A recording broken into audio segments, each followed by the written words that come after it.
منیب باق صاحب، P T I کے بانی عمران خان صاحب نے کہا ہے کہ ملٹری کی پروڈکٹس کا بائیکاٹ کیا جائے، وہ نہ پرچیز کی جائیں. وہ خود بھی ملٹری کی ہی پروڈکٹ ہے. آپ کیا رائے رکھتے ہیں؟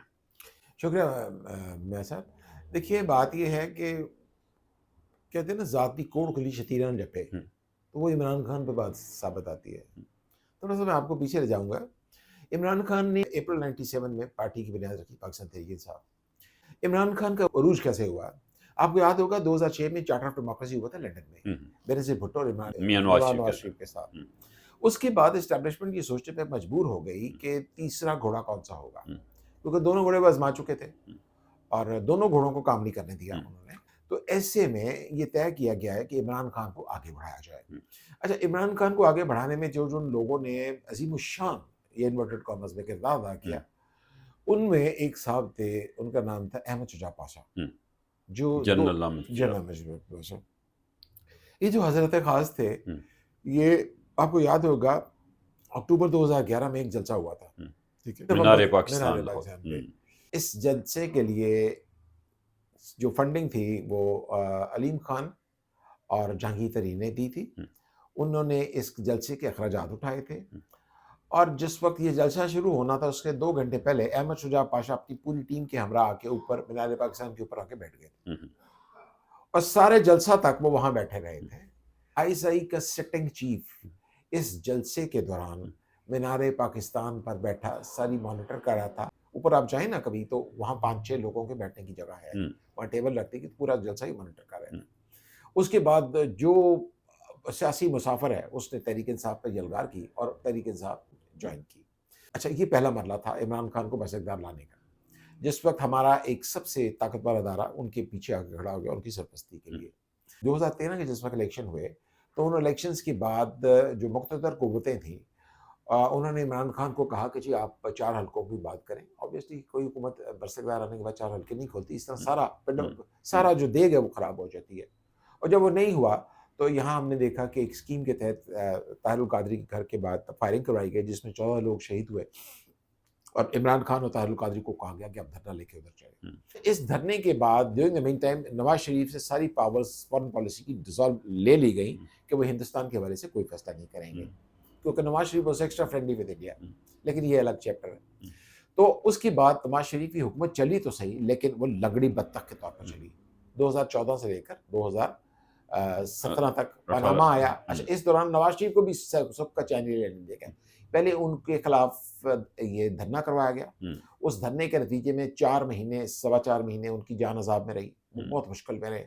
اس سے نکلے تو 2 سال بعد ان کے خلاف پاناما لانچ کر دیا گیا، اور 2016 سے لے کر جولائی 2017 تک پاناما رہا، اور اس کے نتیجے میں ان کو نااہل کرا دیا گیا. اس کے بعد شاہد خاقان عباسی پرائم منسٹر بنے اور ان کو بھی کام نہیں کرنے دیا گیا. پہلے آپ نے بات کی تھی کہ ان فوجی پروڈکٹس کا بائیکاٹ کریں. یہ دیکھیے آج عمران خان کی جو سیاست ہے وہ آلموسٹ ختم ہو چکی ہے.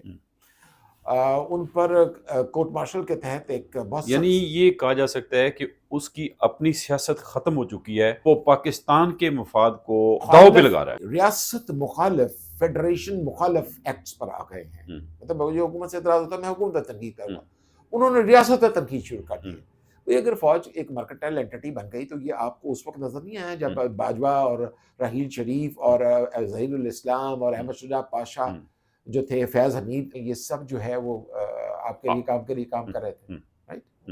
اب یہاں میں ایک اور آپ کو دلچسپ انکشاف کرتا ہوں کہ یہ فیض حمید اور پنکی پیرنی یہ ایک دوسرے کے ساتھ گزشتہ 30 سال سے رابطے میں. پنکی پیرنی فیض حمید کو اس وقت سے جانتی تھی جب موصوف آرمی میں کیپٹن تھے. اچھا، یہ بڑی پرانی دوستی ہے ان کی. ٹھیک، اب بین السطور میں آپ کو یہ کہہ رہا ہوں کہ آپ یہ ذرا دیکھیں کہ یہ شادی کس طرح ہوئی ہے، یہ آپ خود سمجھیں. ٹھیک ہے جی. تو عمران خان جو تھا وہ گیٹ نمبر 4 کی پیداوار ہے جی ایچ کیو کے. اب جب کہ انہوں نے گیٹ نمبر 4 کے خلاف باتیں شروع کر دی تو پھر ان کو مزہ تو چکایا جانا تھا، ٹھیک ہے نا. تو یہی کچھ جو ہے وہ اب ہو رہا ہے. میں سمجھتا ہوں کہ عمران خان کو جو لب و لہجہ انہوں نے اپنایا ہوا ہے، یہ لب و لہجہ ان کے لیے تباہی کا باعث ہے، اور آنے والے دنوں میں مزید وہ نقصان اٹھائیں گے. بہتر یہ ہے کہ وہ عوام سے معافی مانگے اور سیاست چھوڑ دیں، یہ ان کی بس کی بات نہیں ہے. کیونکہ نہ ان کا مزاج سیاسی ہے، نہ ان کو سیاست آتی ہے، نہ انہوں نے کبھی گورننس سیکھنے کی کوشش کی ہے، نہ میں 4 سال ان کی پارٹی میں رہا، میں نے کبھی ان کو اخبار پڑھتے نہیں دیکھا، میں نے کبھی ان کے ہاتھ میں کتاب نہیں دیکھی، میں نے کبھی ان کو سیریس ڈسکشن کرتے نہیں دیکھا۔ وہ اپنی پارٹی کے دفتر میں اس طرح بیٹھتے تھے جیسے قذافی اسٹیڈیم کے پویلین میں بیٹھے ہوں، ٹھیک ہے؟ ان کا ایٹیٹیوڈ ہمیشہ سے نان سیریس رہا، اور ان کو سیاسی گفتگو آج تک نہیں کرنی آئی۔ فوج کچھ بھی ہے، آج فوج پہ بہت برا وقت ہے۔ سیریا جو تھے وہ لاسٹ ہرڈل تھی، اس کے بعد یہ جو عرب سپرنگ ہے اس نے ایشیا کا رخ کرنا ہے، اور فوج کے لیے آنے والا وقت جو ہے وہ بہت برا ہے۔ اور فوج جیسی بھی ہے ہماری ہے فوج، اور میں سمجھتا ہوں کہ میں بطور ایک اخبار نویس کے اس ملک کے شہری کے طور پر آنے والے وقت میں فوج کے لیے کچھ اچھی خاصی مشکلات جو ہے وہ میں دیکھ رہا ہوں۔ تو کہیں ایسا تو نہیں کہ یہی عمران خان کے اندر اور یہ جو اس حد تک جا رہا ہے وہ فوج کے خلاف ایک باقاعدہ پلانر کے طور پہ بڑھ رہا ہو؟ جی بالکل، آپ ٹھیک کہہ رہے ہیں، بالکل۔ دیکھیں انہوں نے پچھلے جیل جانے کے بعد سے جو ان کا لب لہجہ اختیار کیا ہے، لب لہجہ ایک پالیٹیشین کا نہیں ہے۔ مطلب مجھے یاد ہے بھٹو صاحب نے جیل میں جانے کے بعد کبھی فوج کے خلاف بات نہیں کی۔ ہاں، جنرل ضیاء کو انہوں نے برا بھلا کہا، لیکن بحیثیت ادارہ ملک کو انہوں نے کبھی برا بھلا نہیں کہا، کسی فوج کو انہوں نے برا بھلا نہیں کہا، اور کبھی وہ اس ایکسٹینٹ تک نہیں گئے کہ فوجی مصنوعات کا بائیکاٹ کرو۔ تو یہ ایک فرسٹریٹڈ سیاستدان کی، شکست خوردہ سیاستدان کی، جو ایک تاریخ کے کوڑے دان میں جانے والا ہے، اس کی گفتگو ہے۔ میں سمجھتا ہوں اللہ ان کو ہدایت دے، عمران خان کو، اور فوج کو بھی ہدایت دے کہ وہ بھی اپنی جو حدود ہیں وہ پہچانے تاکہ پاکستان کا مستقبل سیو دیکھیے رہے، وہ پرامن رہے۔ وہ ایک الگ ڈبیٹ ہے، دیکھیے وہ ایک الگ ڈبیٹ ہے۔ یہ اس وقت نہیں ہو سکتی کہ جس وقت آپ کو پاکستان کو چاروں طرف سے بین الاقوامی سازشوں نے گھیر لیا ہے، خطے میں آلریڈی مشرق وسطیٰ میں جو جنگ ہے یہ اب وہاں ختم ہو گئی ہے، اور اب یہ پاکستان کا رخ کرے گی، کیونکہ دنیا میں واحد پاکستان ملک ہے جس کے پاس ایٹمی طاقت ہے، اور میزائل پاور ہے، اور state of the art air force ہے، state of the art navy ہے، state of the art army ہے۔ تو یہ اس وقت کی بحث نہیں ہے، کیونکہ ملک کا وجود خطرے میں ہے، اور آنے والے وقت میں، آنے والے صورتحال میں فوج ایک خاصی مشکل کا شکار ہوگی۔ ملک کے اندر پولیٹیکل کنسنسس پیدا کرنے کی ضرورت ہے، اور ہم حکومت کو بھی چاہیے کہ وہ عوام کے ساتھ اپنے رابطے جو ہے وہ زیادہ کرے، اور عوام کے لیے آسانی پیدا کرے۔ بجلی کے ریٹس بہت زیادہ ہیں، بجلی کے ریٹس کم ہونے چاہیے، عوام کے لیے ایک پیکج دینا چاہیے جس میں ان کو روزمرہ کی جو اشیاء ہیں، کموڈیٹیز آف لائف، وہ دیں، تاکہ لوگ ایٹ لیسٹ دو کی روٹی تو کھا لیں۔